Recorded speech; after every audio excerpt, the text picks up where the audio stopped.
everyone. Thanks so much for tuning into the Reaching New Heights podcast with me, Megan Gallagher. Today, we have an extraordinary guest on the show. She is a dancer, choreographer, a guide, and the dance captain for KINRGY. She is a mother, fitness instructor, and she just went on tour with Oprah Winfrey. Please help me in giving a warm welcome to the amazing Chenelle Monique Young. Hello, I'm absolutely honored to be here, and hearing you say all those things out loud is kind of fun. I thank you for all of that. I'm going to receive that moment. That was fun. Of course, girl, received that moment for like 5 years. You are one of my personal idols, dance heroes, and I love what you do, and I'm so excited to chat today. Thank you so much. That's such a blessing to hear, because I feel like when you're in it, you just get so caught up in the day-to-day, and every day looks different, and I'm like, what am I doing today? And then I sit back and I hear it, and I'm like, wow, I'm really proud of myself. That's really, really cool, and I'm so excited to chat with you, and this is just amazing. I'm really, really happy to be here, so thank you for that. Oh my gosh, of course. So, Chenelle, I would love to know a little bit about your journey and kind of how you got to where you are now. And growing up, did you have one big inspiration for dance or one epiphany where you felt this is what I want to do? Or did you grow up in a family where dance was just everywhere and it was kind of like, oh, this is what I'm going to do? Or take me a little on the journey. Okay, so that's a really funny question, because to be honest, I never ever in a million years would have imagined myself to be a professional dancer. That was never my plan. I've always loved to dance. I've danced my whole life. I started acting before I danced, actually. So I acted and did a lot of modeling as a kid, and I worked with Disney, and that was kind of my main focus, and it was just really fun. And I was like such a tomboy and an athlete and always really sporty. And then I found dance, and it was like, to me, this blend of those two worlds of like the athleticism of playing sports, but also the creativity and expression that I got to feel when I was acting or modeling. So yeah, I started dancing late for a kid, which is like, I think I was like 11 maybe when I started to dance. Just for a kid, that's late. Kids start when they're like 2.5 or 3. Yes. So I always felt really behind, and I never felt good enough. I never felt like that was my strength. I was good at it, but I don't know. I never imagined that I would be where I am now. I just loved it so much. And I feel like maybe because I started late, I always kind of had this chip on my shoulder of like, I have to work extra hard. I have to do extra classes. I have to study extra hard to caught up, I guess. So I danced my whole life. But after I graduated high school, I actually went to the University of Utah. When I went to college, my plan was to be I was an astrophysics major, so I studied astrophysics. What? And it's so Wow. funny. And I was dancing the whole time, but I went to school really, I loved space, I loved math, I loved science, and that's just what I wanted to do. I wanted to study physics. So I went to school for astrophysics and cosmology. At the time, I was dancing for the Utah Jazz with the NBA in Utah while I was going to college, and I was taking ballet classes at the U just for fun, just to keep dancing at school. Yeah, I was still living in Utah and really planned that I was going to move to Hawaii. I was going to be a professor at the University of Hawaii at Manoa, and I was just going to be an astrophysicist, and that was my plan. I got about 3.5 years into my degree, so I was almost done. Truthfully, I got into my senior year, and I started to see what the job was, and I fell in love with just learning how things work and learning the science and just the physics of the world and of space, and my brain could go so deep into that direction. I fell so in love with that part of it, and the reality of the job is just a lot of number crunching and a lot of math. Mm-hmm. And you sit in a lab all day long and you take these numbers coming in from telescopes, and it's just calculus all day to figure out one pixel of what is the one color of this one pixel. And so when I started to realize that, I was like, oh, actually isn't at all what I want to do for the rest of my life. And at that point, I started to really understand, this will tie in later to conversation, but yes. I started to really understand that I was focusing so far outward on trying to understand all of these things, and my love relationship with physics and with the metaphysical world and with quantum physics was really a lot more spiritual and fluid, and started kind of to pull that focus inward more and study more energy and spiritual healing and energy medicine. So at that point, I realized that degree was going to do me no good. Mm-hmm. So I stopped with my astrophysics degree, and I actually studied exercise science and nutrition, and which has been a huge blessing in my world now as a trainer, and the stuff that I'm doing now, it kind of was a little more relevant to what I was actually doing in the world. So I did that, and all the while I was dancing for the Utah Jazz. I was touring a lot with the NBA all over the world, and dancing commercially, choreographing, still dancing. But even at that point in time, I still was like, I was a professional dancer already. And yes. This is just something I'm doing for fun. And I feel like God or the universe or whatever you believe in just kept putting these opportunities in front of me. And I wasn't auditioning for things. I wasn't seeking things. They just kept coming to me very organically.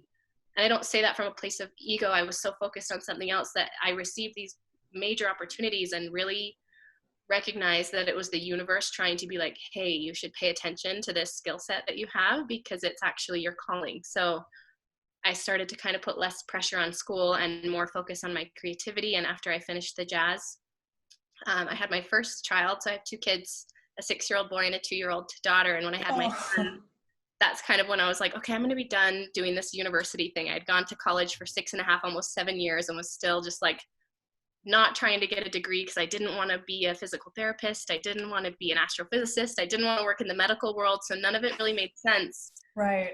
But I just had all this information and all this education, and truthfully just wanted to create and wanted to dance and wanted to choreograph. So I stopped going to school at that point, and that's when I moved to LA after I had my son. This was in 2013, and began to really focus on dance and choreography. And that's when I got signed with my agent, and yeah, everything from there just kind of blossomed, and one thing led to another and led to another, and somehow I ended up on stage with Oprah. I know. Yeah. That is just so amazing. And I love how you talk about the universe or God or, whatever people's beliefs are of it just like what was meant to happen, it just kept on happening. And I love that natural flow, because I think in life, just we can, push for things that we may want, but at the end of the day, I believe that too, of what's really meant for our highest, best good, our soul, our calling. It's just what's going to happen, and it's just going to, show up. Yeah. And it's just at that point, making the choice, are you going to fight against that? And like, had I just given up all of these opportunities that were coming to me and ended up in a lab somewhere on an island, I would be so miserable, and not saying that that's the wrong thing to do if that is somebody's passion. But for me, that just was it killed so much of my creativity to think in that way. And I still now, in retrospect, and with KINRGY and with the tour and with everything that I do, it's like I assumed when I stopped my physics degree that I just kind of threw all that information away and was starting over. And the truth is now that's such an integral part of who I am on the tour and who I am as a professional moving forward. And I feel like now there's so much more information available about energy medicine, where 10 years ago for me that just wasn't available. I didn't have people like Joe Dispenza or John Amaral to study and scour and like obsess over. The internet wasn't even really a thing yet. It was like AOL and MSN Messenger. Yeah. So really just on my own in that world. And now I see how everything's just coming full circle, and it's all so connected. And there's this beautiful structure and information and knowledge. You could keep seeking knowledge forever, but the truth of it is, once you just let go and kind of surrender to, I don't know, for me, the spiritual side of it all, or just trusting in the plan that's meant for you, that's where all the magic happens. You don't have to know all the answers or push to make something happen one way. You can just follow your joy, honestly. Right. And the universe has your back. They'll just carry you along. So that's at least been my experience. So. I love that. That's beautiful.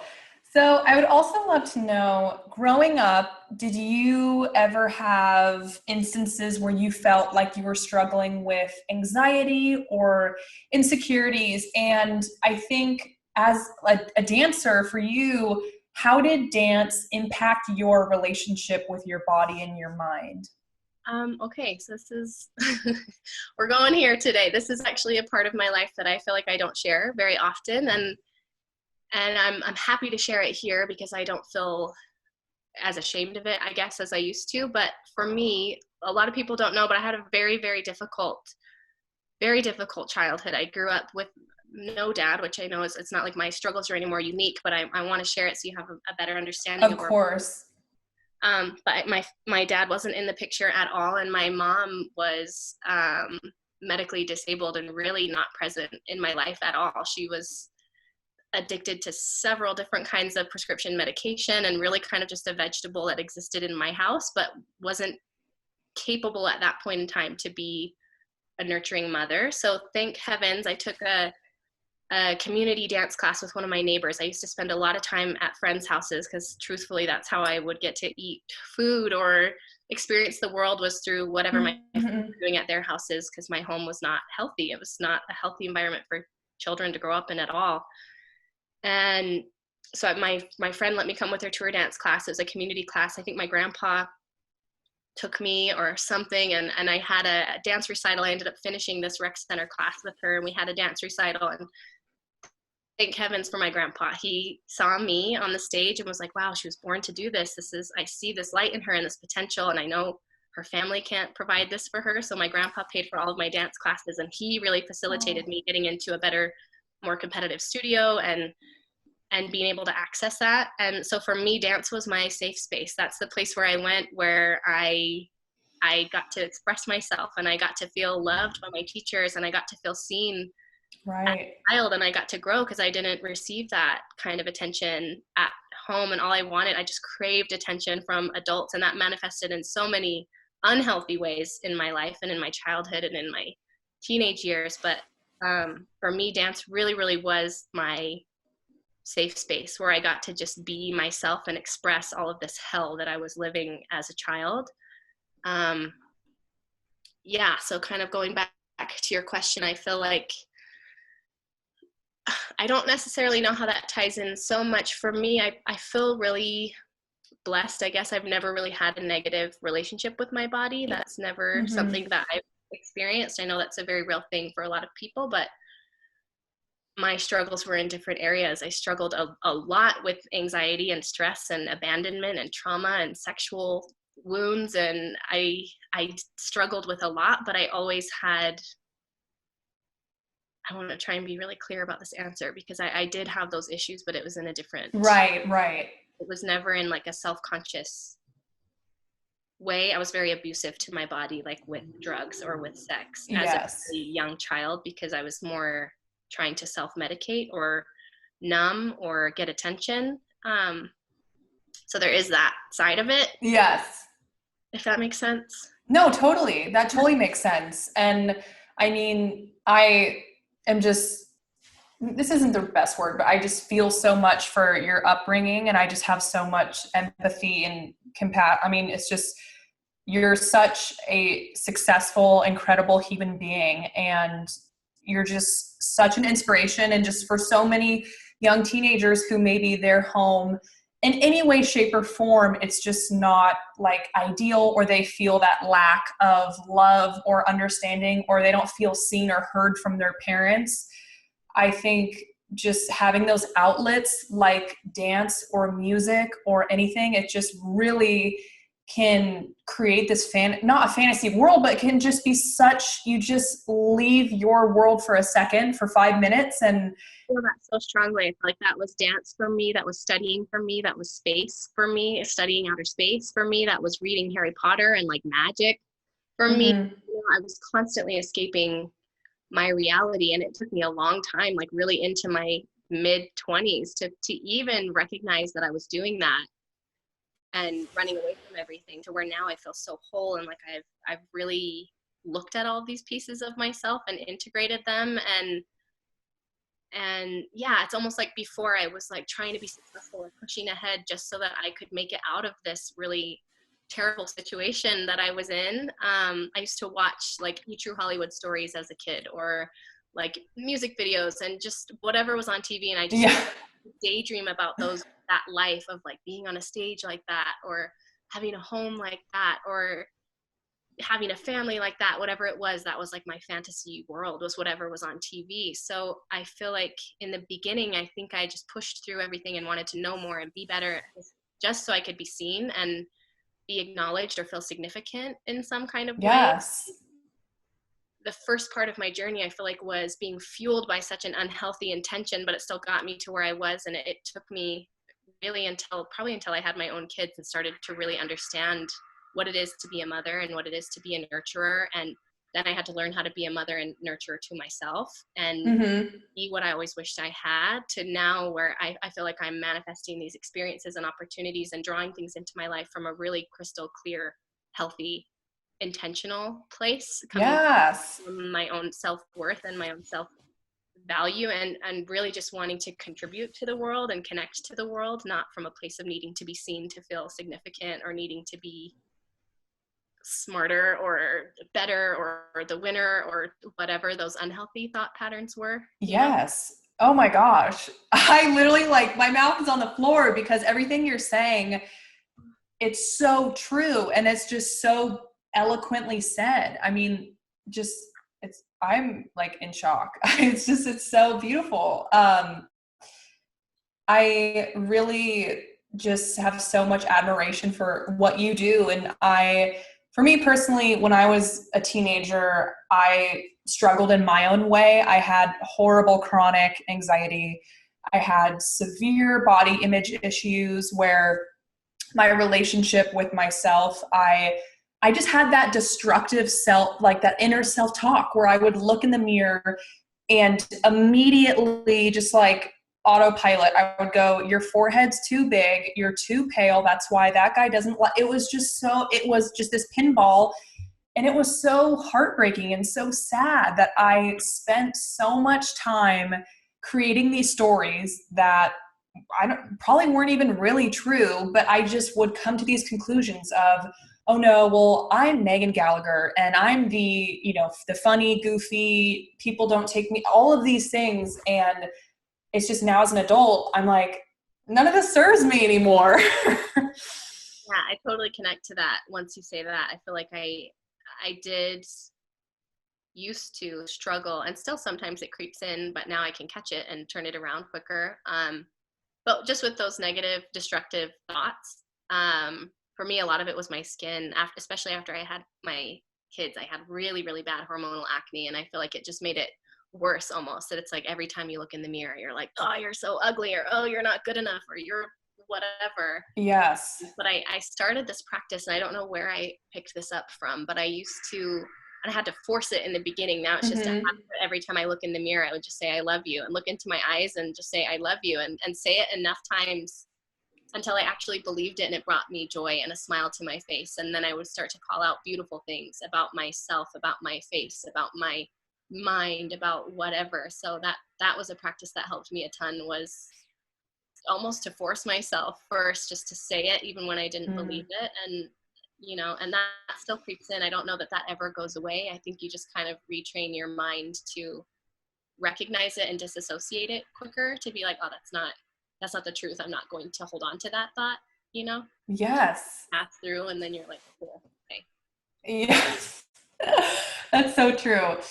I would also love to know, Chenelle, in your whole career as a dancer and wearing so many different hats, have you ever had a moment or epiphany, surreal, out-of-body experience where you felt, oh my gosh, my dreams are happening right now? Like just that moment of like, whoa, whoa, whoa, this person, I'm here, whoa, how did this happen? Or thinking about your 10-year-old self of just like, I made it. So many times.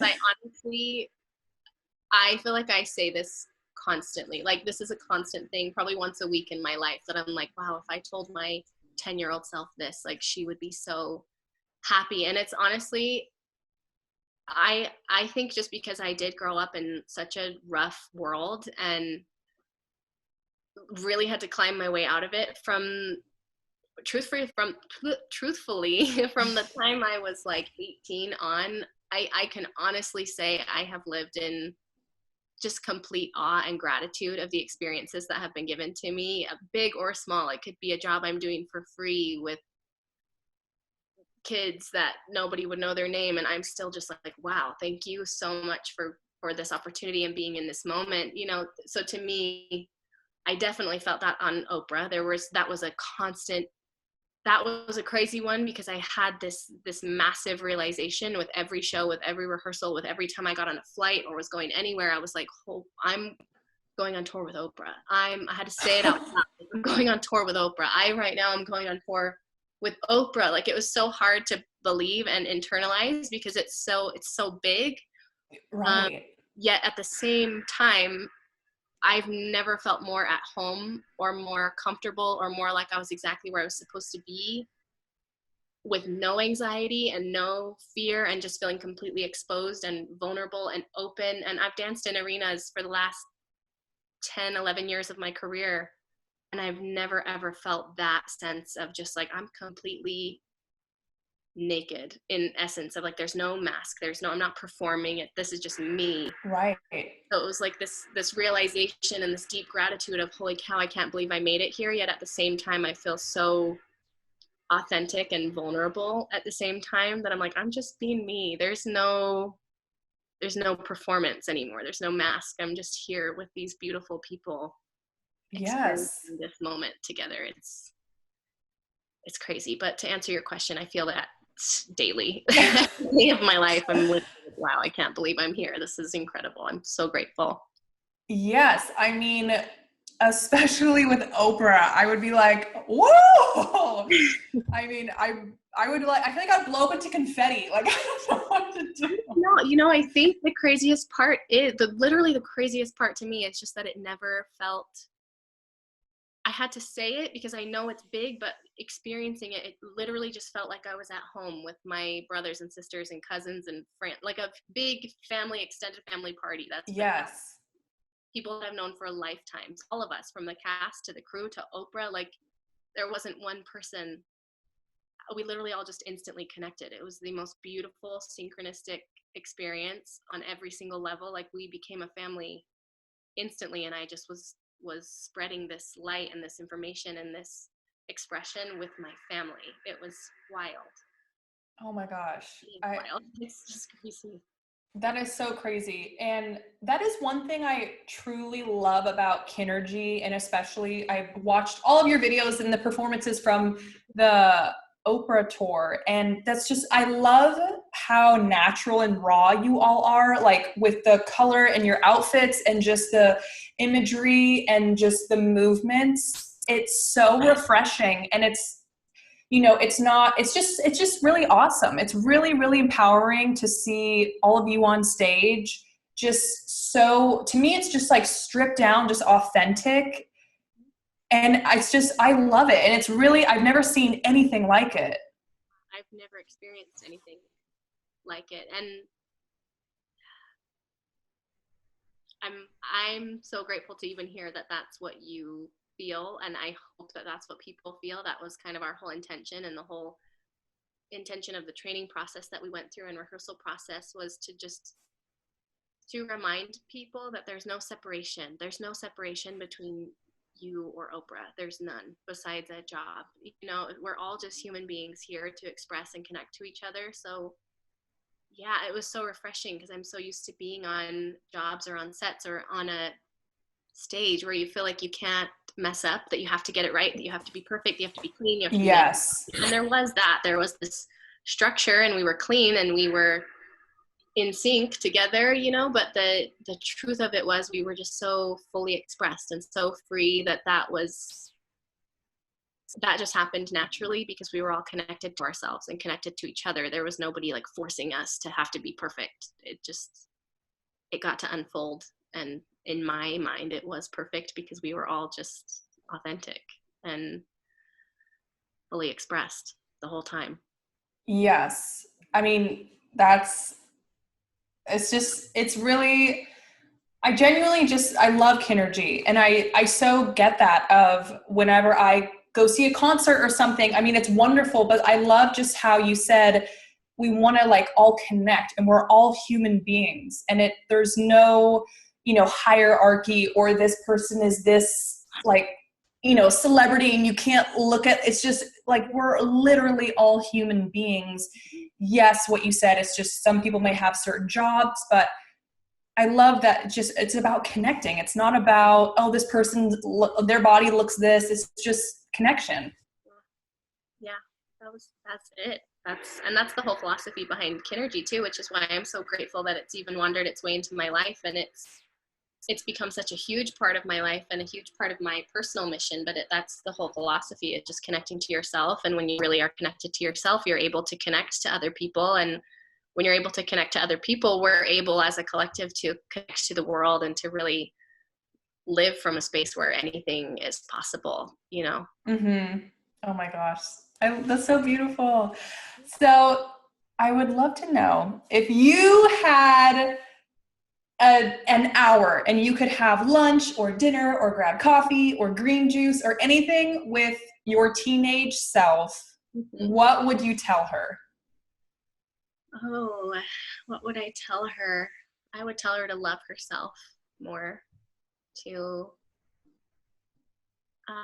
just keep going, and to know that everything she desires, even the dreams that are unspoken in her heart, the dreams that I would have or that she would have never dared to say out loud, that every single one of them will come true, and it'll be better than you ever could have imagined. Oh my gosh. Yes. I just got goosebumps. That's so beautiful. So for me, so true. And what I really want to instill in my children too, I think I look at my life now and it's truthfully everything I dreamed of, but never dared to say. It was easier for me to say, I'm going to go to school and do this logical thing, and my life is going to look this way, and I'm going to do it right. I'm going to really do it right. And the dreams that were in my heart really were to live in Hollywood, really were to act and to dance and to sing and to express myself and to help people and to serve. And I never would have dared to say those things out loud for fear that they might not come true. And the truth is just that if you have a dream inside of your heart, that's who you are. You can't deny that. It's going to come to you whether you like it or not, and you'll be provided opportunities every day to either step into that one more day or close off and settle for what's comfortable, So I'm grateful I decided to keep stepping into the fire. I'll keep stepping into the fire because God knows. Yeah. I love that. So with every guest, I love to pretend that this is a radio show and we have people calling in and asking questions.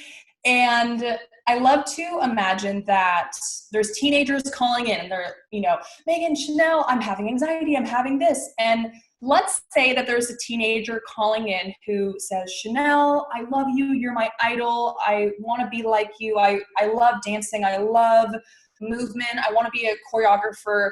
What would your best advice be for a teenager who wants to break into that industry, or how can they get started?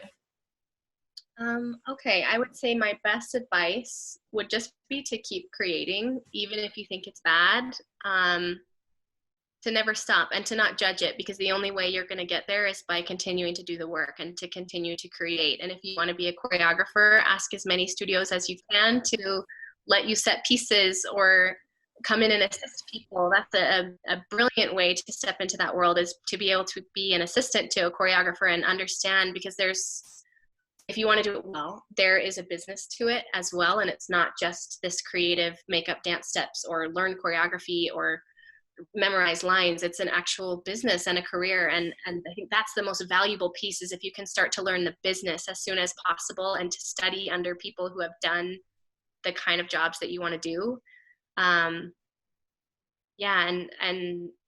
just learn about the industry that you want to be in. I think that would be my biggest advice is, if you want to choreograph, figure out, do I want to choreograph music videos, or do I want to choreograph stage pieces? Do I want to choreograph dance theater or contemporary? And then go as far into that realm as you can and study, and eventually you'll end up exactly where you need to be, but you have to do the work to it's not just going to come to you, because I mean, I can say even to that, there have been things that I wanted, and this just shows how powerful I think that the power of manifestation is. Yes. There have been things that I wanted to have so bad, and I was manifesting them from a place of lack or needing to be seen or significance or whatever, and they came into my life and I got these opportunities, but I wasn't ready for them. And then it ended up being this anxiety ridden, stressful experience where I was feeling like I had to, like, I don't know, grow 10,000 levels in one day because I was surrounded by people who were truthfully just more prepared in the moment than I was. So to be willing to take the time too, and know that you'll get there and you have time. And I used to think I was an old dancer at 21, and the truth is I was just barely even getting started. So there's no time limit. So just to allow yourself the time to gain all the tools that you need, so that when you become a choreographer, when you break into the dance industry, that you come in as a valuable asset to whatever team you're working with. And it's not just all about you. It's how can you serve the community, and what are you offering? What do you bring as an offering to that experience? Yes. Oh my gosh, that's so perfectly said. And I love asking that question because I just personally remember when I was in high school, I had so many dreams. I wanted to be a voiceover artist. I wanted to be a dancer. I wanted to go on tours and I wanted to be a hype person at concerts.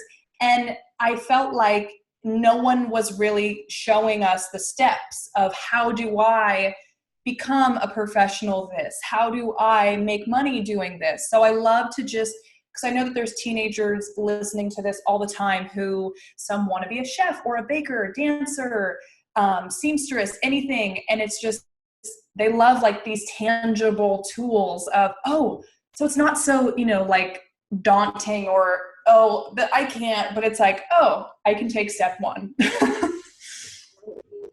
Feel that so much. I can just, from my own personal experience, I again grew up not with a ton, and I wasn't just like dancing from age 2 and doing every convention, and I wasn't just surrounded by this world all the time. It was really hard work for me, and I think just to know too now that kids have access to so much information on the internet that we didn't have. So I felt that struggle of having to learn all these lessons on my own and having to learn everything the hard way and having to just fumble my way through it because I didn't have mentors or people to guide me. So now, no excuse, I guess. If you want to do something, you have literally unlimited resources at your fingertips. You just have to really be passionate about it and be interested and be willing to study and, get lost in YouTube for hours over your for their work.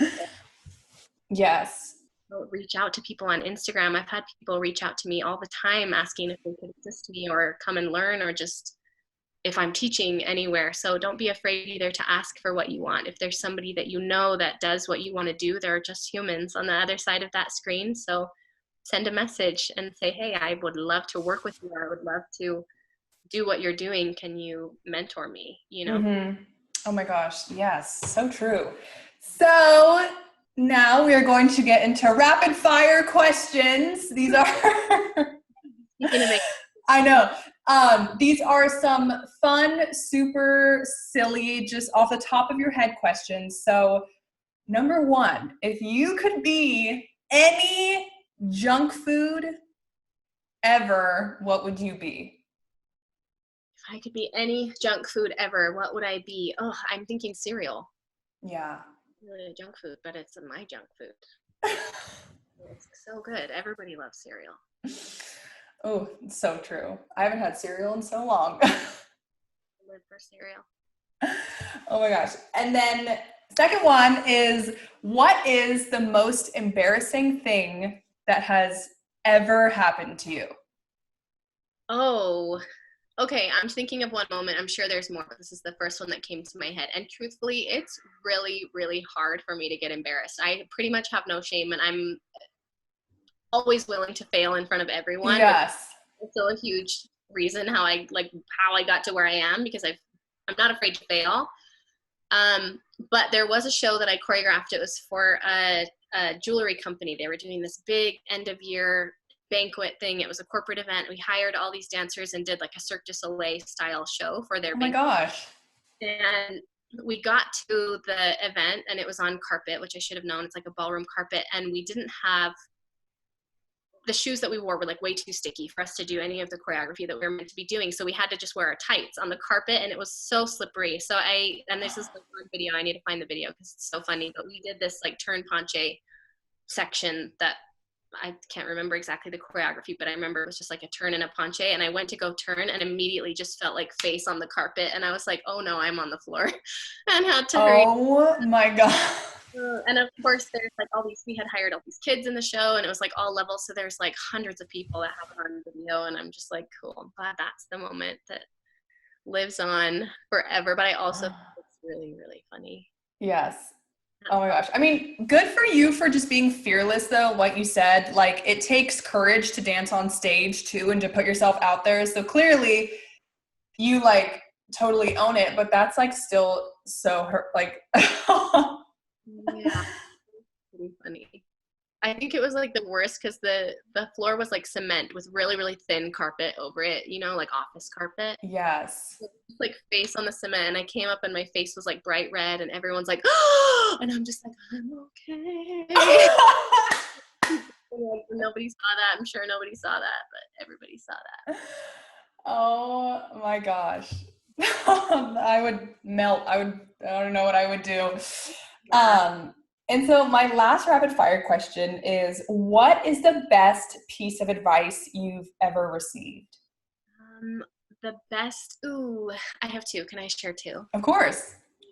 The first one, which has stuck with me forever, and I don't know why, it seems so simple, but there was this cutest little old woman that said this to me once. I told her it was my birthday, or maybe I was coming up on my birthday, and she was saying like, please make sure for the rest of your life you enjoy every age.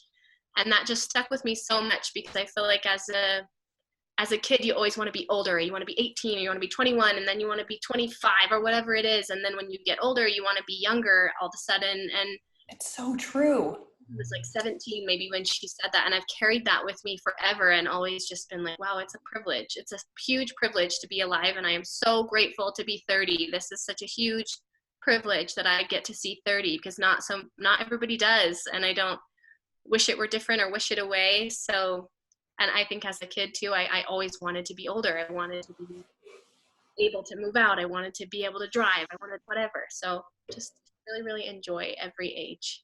I love that. And it's so true what you said, because we're always constantly, when I'm 5, I want to be 10 so my parents treat me differently. They treat me like a big kid, like an adult. I want to be 21 so I can drink. I want to be 16 so I can drive. And then I'm 24 right now, and I feel like myself but I missed when I was 19 and 18. But you should enjoy every age, because like you said, it's a blessing and it's a privilege, and not everyone gets to turn, some people, unfortunately, like it's so true. That one has always stuck with me, and I'll never ever forget that piece of wisdom. The other one my mom used to say to me all the time, especially when I was going through my really, really hard times, that she used to just always say, the greatest gift I could give to you would be to see yourself the way I do. And I feel like that has always yeah. The world looks at you kindly, truthfully. There are people maybe who don't, but in all reality, the world, we're meant to thrive. We're meant to feel love. We're meant to connect and give and receive love. So just to try and look at yourself through other people's eyes every once in a while, and not be so harsh, see the love. Oh, that's so, oh my gosh, my eyes just started welling up, because that reminds me of something like my mom would say, of just, for me, I feel like I'm constantly, what's next? How can I be better? This motivational speaker is doing this. How can I be, but what's going to happen? Am I going to reach 95 and then all of a sudden be like, now I love myself? Like, I want to start practicing it in the moment and not turn 95 and think, oh, in hindsight, I just want to be like, Megan, this is where you're meant to be. This is where you are physically, emotionally, spiritually. Like, that to me, I'm going to write that down, because I need that reminder. She actually put it on a sign, and I hung it in my bedroom, which I love it. So that stuck with me forever. So. Yeah, that's incredible. Well, thank you so much, Chenelle, for being such an incredible guest. And your story is so inspiring. And thank you for being so vulnerable and just open and honest.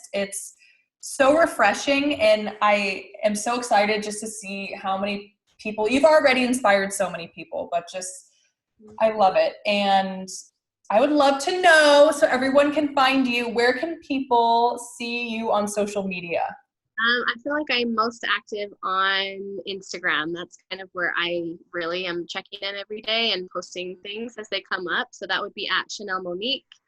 That would be the easiest place. I have Facebook, but I kind of just share everything from Instagram there. I have a TikTok. I've posted like 2 things on it. I'm trying to figure out.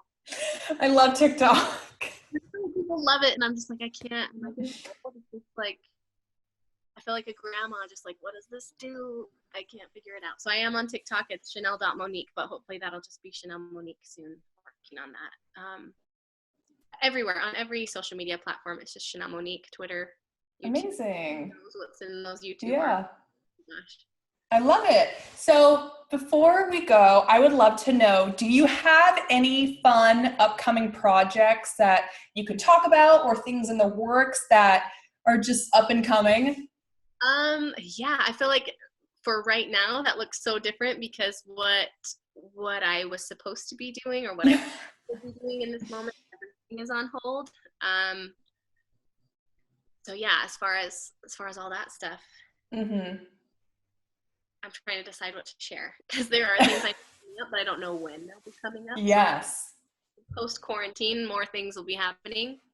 But for me personally, this has been a huge blessing to get to work on my own personal projects that I've been wanting to release. So I am actually working on a couple different webinars right now, and a 7-day challenge, and just some more kind of like curriculum based things that'll land on my website or on my Instagram.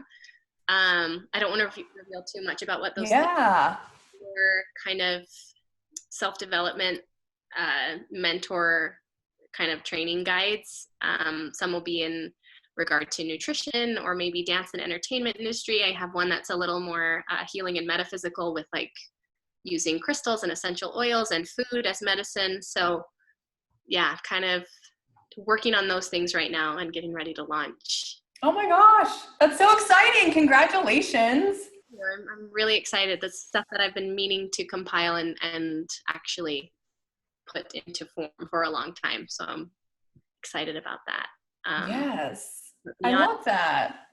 Tune in post quarantine and we'll see. Yeah. Yes, I agree. I think this time, it's obviously been very scary, but it's, for me personally, like I've had so much time to just like, what does Megan want to do? And just have, more time to focus on myself and to meditate on it and to just feel into what does my body want to do? What is my gut saying? But it's really powerful.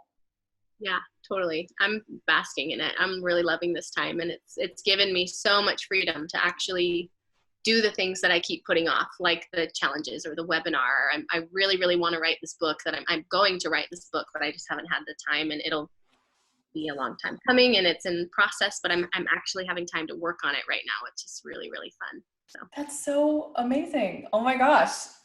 I love that.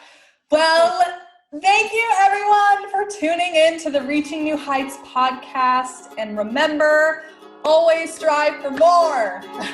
Thank you so much.